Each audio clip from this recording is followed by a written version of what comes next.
ఒకటే ఉపన్యాసాలు దంచేయండు.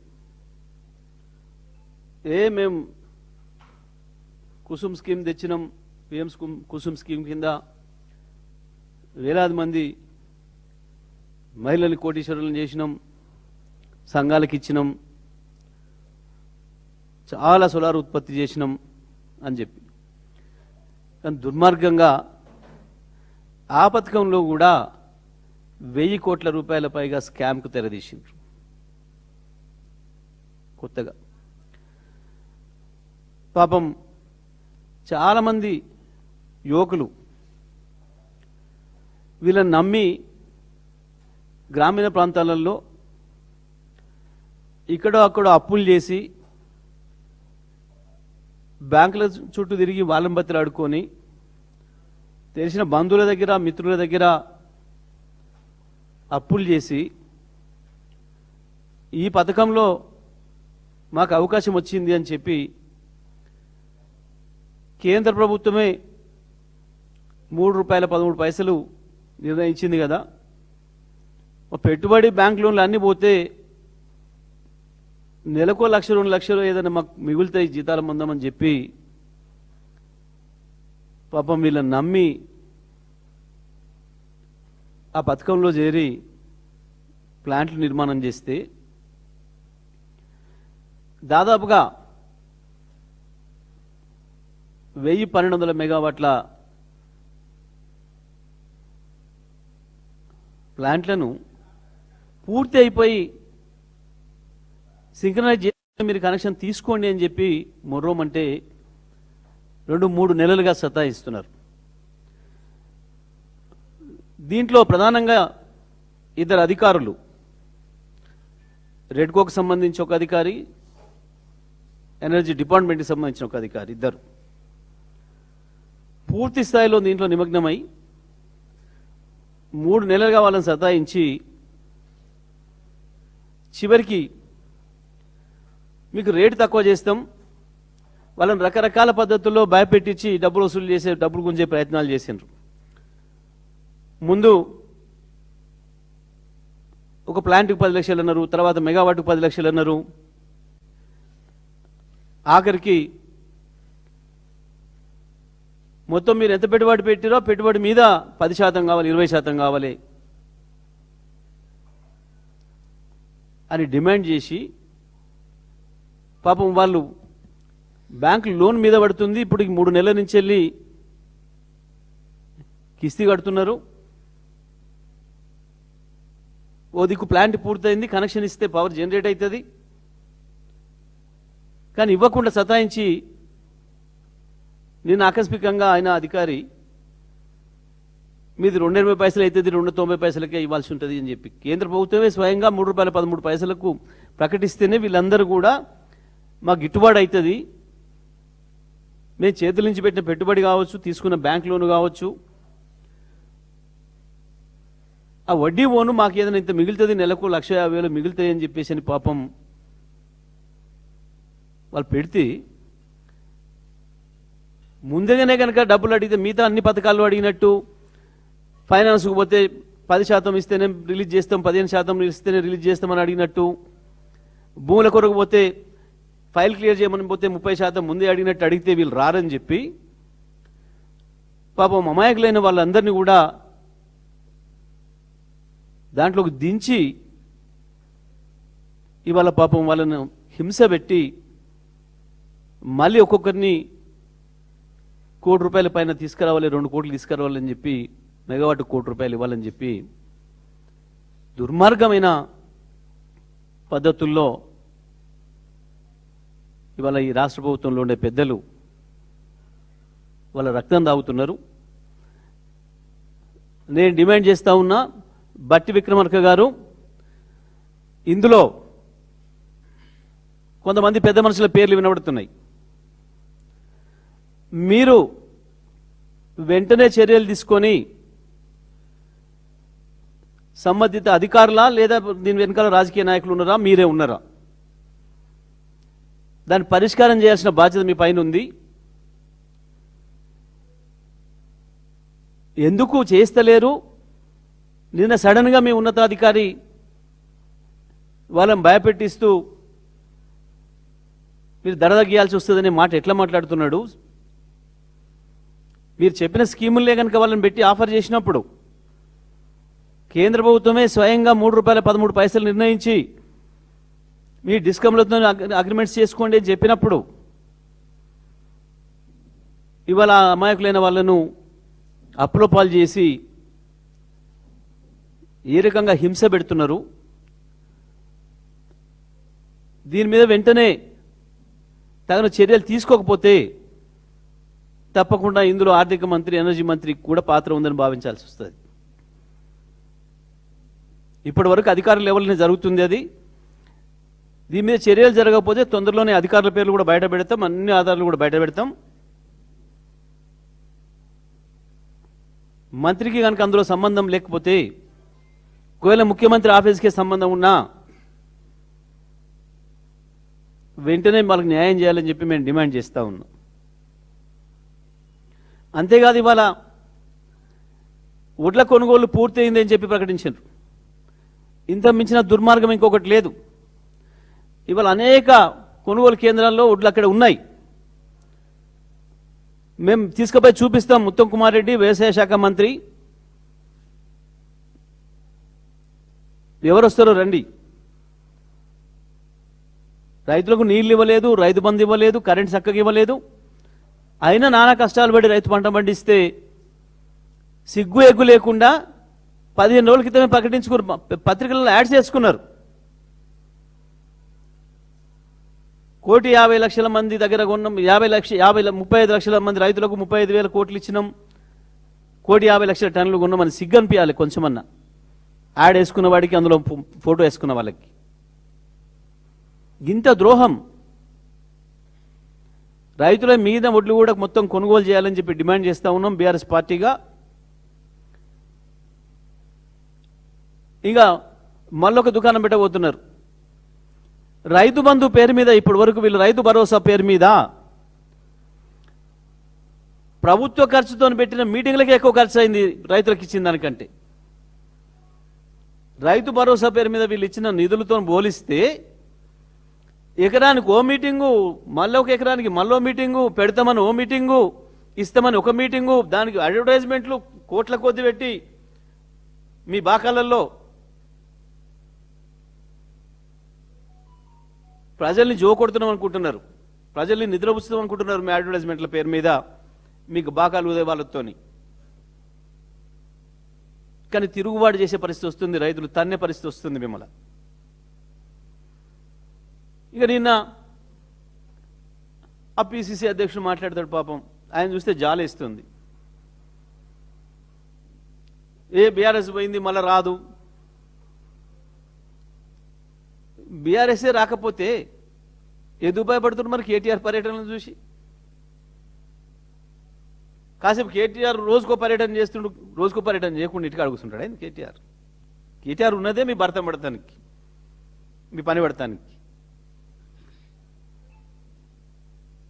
బీఆర్ఎస్ వస్తుందో రాదో చక్కగా పక్కన పెట్టి, కానీ మొట్టమొదటి నీ పదవి ఎన్ని రోజులు ఉంటుందో చూసుకోవాలి పిసిసి ప్రెసిడెంట్. ఎందుకంటే నీ ముఖ్యమంత్రి నీ మీద బ్రహ్మాండమైన ప్రచారం చేస్తున్నాడు. ఈయనంత పనికి మాలిన పిసిసి అధ్యక్షుడు ఒవ్వడు రాలే ఇప్పటి వరకు, మొత్తం దాన్ని గాంధీ భవన్ పోయి బీర్ భవన్ చేసిండు, ఆడ చూసిన ఖాళీ వట్టిలే కనబడుతున్నాయి ఈయన వచ్చిన కాంచి అని చెప్పి నీ ముఖ్యమంత్రి బాకాదారులే చెప్తున్నారు. నీ కేసులో వస్తుంది మొదలు. తప్పకుండా ప్రజలు బీఆర్ఎస్ వైపే ఉన్నారు, అందులో సందేహం ఏం లేదు. అందుకనే కేటీఆర్ను రోజుకు ఒక్క చోట కాదు 3 చోట్ల పిలుస్తాను.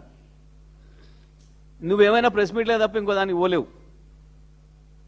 నీ ముఖ్యమంత్రి ఏమో అధికారులు తీసుకొచ్చిన మందిని చూసి మందితో ఉపన్యాసం బూతులు మాట్లాడి రావాలి పోయి. ఇక బీఆర్ఎస్ బీజేపీ ఒక్కటా, బీజేపీ హైబ్రిడ్ కాంగ్రెస్ ఒక్కటా అనేది నిన్న తేలిపోయింది. మొన్న ప్రధానమంత్రి వచ్చి కన్నుగిట్టిపోయిండు, వచ్చేసేయి నాతో వెంటనే వాడిని వదిలిపెట్టి నేను మంచిగా చదువుకుంటా, రోజు పూల పండ్లు తెస్తా అని. ఇప్పుడు నిన్న వీళ్ళిద్దరు కలిసి డ్యూయట్ పాడుతున్నారు పోయి. ఏది మొన్న వారం రోజులు తిట్టుకున్న వాళ్ళు, ఇద్దరు మ్యాచ్ ఫిక్సింగ్లో తిట్టుకున్న వాళ్ళు. నేను నిన్ను తిడతా, నువ్వు నన్ను తిట్టాలి, ఎందుకంటే జనం మన ఇద్దరిని మర్చిపోయి కేటీఆర్ వైపు చూస్తున్నారు, కేసీఆర్ వైపు చూస్తున్నారు. జనం మన ఇద్దరం తిట్టుకున్నట్టు కొట్టుకున్నట్టు చేస్తే మనకే చూస్తారు అని చెప్పి మొన్నటిదాకా డ్రామాలు చేసి 2 రోజులు ముఖ్యమంత్రి అడగంగానే పేపర్లలో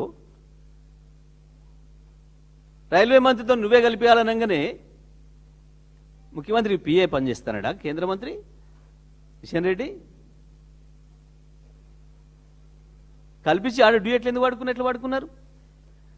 రాష్ట్ర ప్రజలకు ఇప్పుడు బహిరంగంగా అర్థమవుతుంది ఎవడు ఒక్క జట్టో.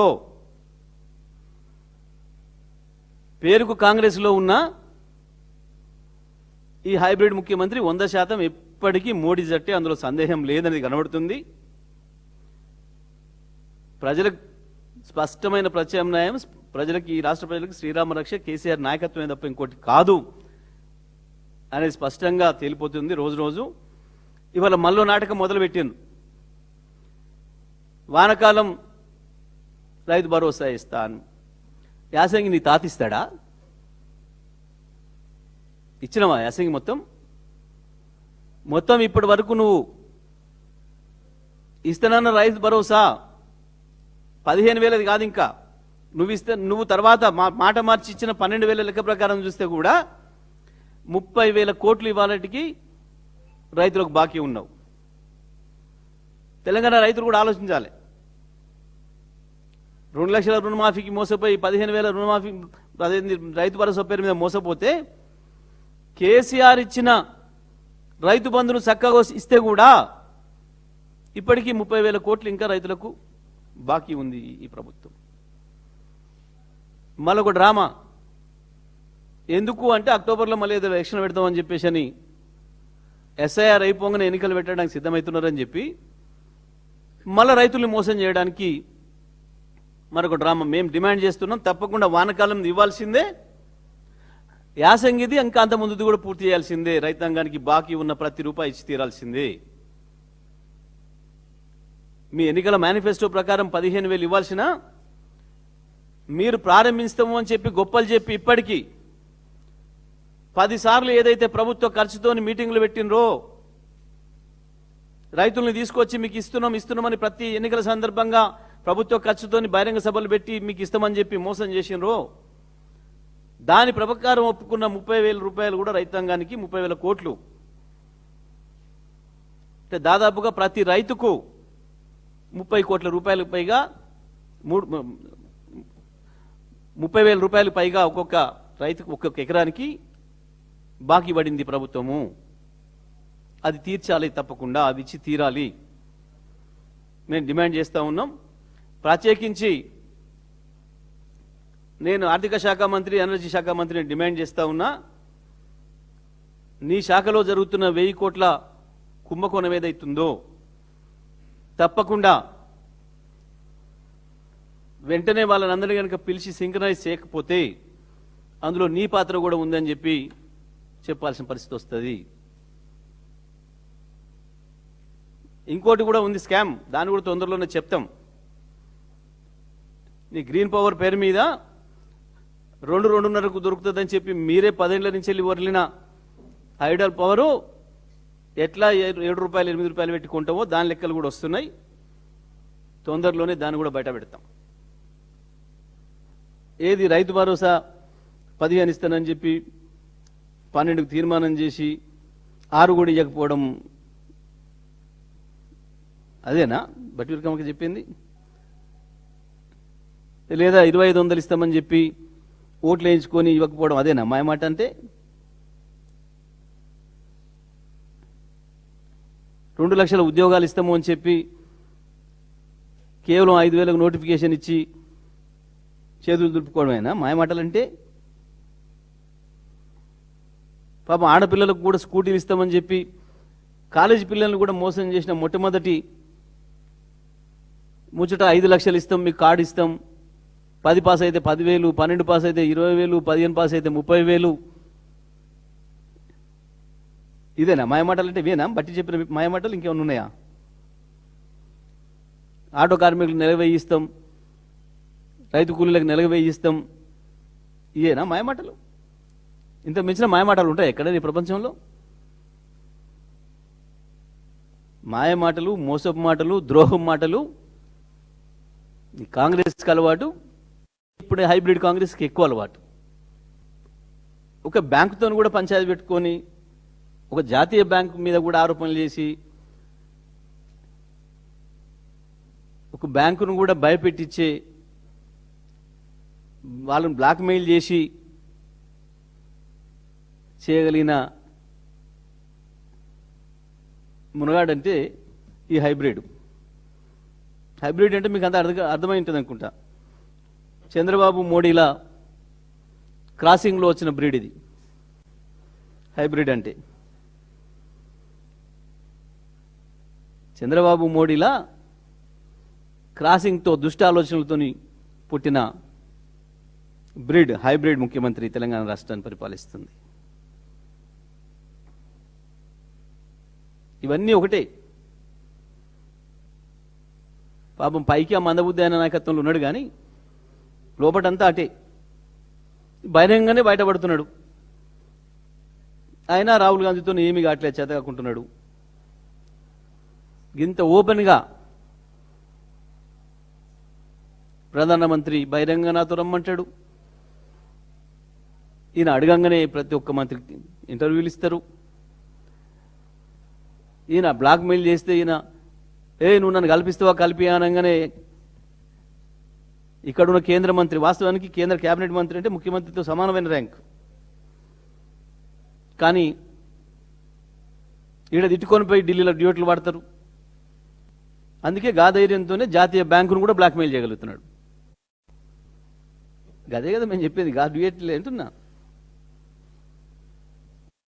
అంటే ఈయన ఆయన అడుగుడు, ఆయన కలిసిపోబుడు. గత చరిత్రలో ఎప్పుడైనా చూసిరా మీరు? మొత్తం ఇప్పుడు భారతదేశ చరిత్రలో ఇప్పటి వరకు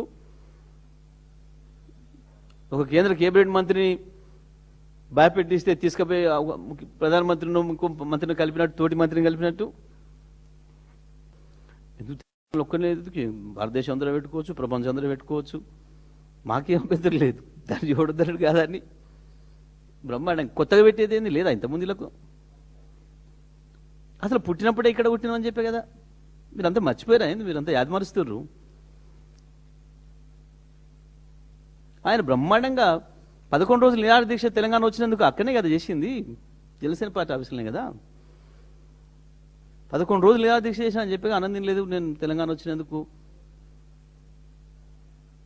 అమరవీరుల త్యాగాన్ని నిరసనగా అని చెప్పి కదా. ఈ కొత్తగా పెట్టినట్టు ప్రకటించుడేంది, మీరు మీరు మీరు ప్రచారం చేసుడేంది? చాలా ఆశ్చర్యంగా ఉంది. నిజంగానే మీకు ఇలా కొత్తగా పెట్టినట్టు అనిపించిందా? ఉన్నదేనా ఎప్పంచో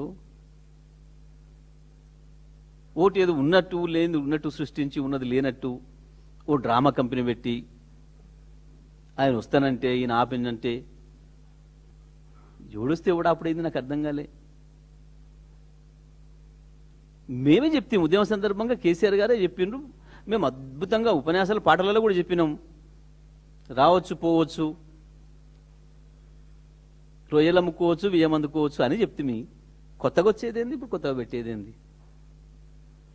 పుట్టి పెరిగిందే ఈడ, తిన్నదే ఈ తిండి, తాగేది ఈ నీళ్లు, ఆ శరీరం అంతా నిర్మాణమైంది ఈ తెలంగాణ సొమ్ముతోని. కొత్తగా అయ్యేదేంది, కొత్తగా వచ్చేదేంది? ఎవడో తిక్కలోడు మాట్లాడతాడు తెలియలేక, ఈ రావద్దు ఆడికి రావద్దు అని, లేదా మ్యాచ్ ఫిక్సింగ్లో మాట్లాడుకుంటారు. ఇదంతా ఒక మ్యాచ్ ఫిక్సింగ్. మోడీ, చంద్రబాబు, రేవంత్ రెడ్డి, జనసేన ఇవన్నీ ఒకటే టీం, అన్ని కలిపి ఆడుతున్న నాటకాలు తెలంగాణలో. కొత్తది ఏది లేదు. ఒకటే థియరీ, ఒకటే సినిమా, ఒకటే కథ, రకరకాల సినిమాలు తీస్తారు గింత మార్చి. గా పద్ధతుల్లో ఈ డ్రామాలు తప్ప ఏం లేవు దీంట్లో. ఏ సినిమా చూసినా ఏముంటుంది, చివరి ముగింపు అదే కదా. ఎట్లా? Okay, right, thank you.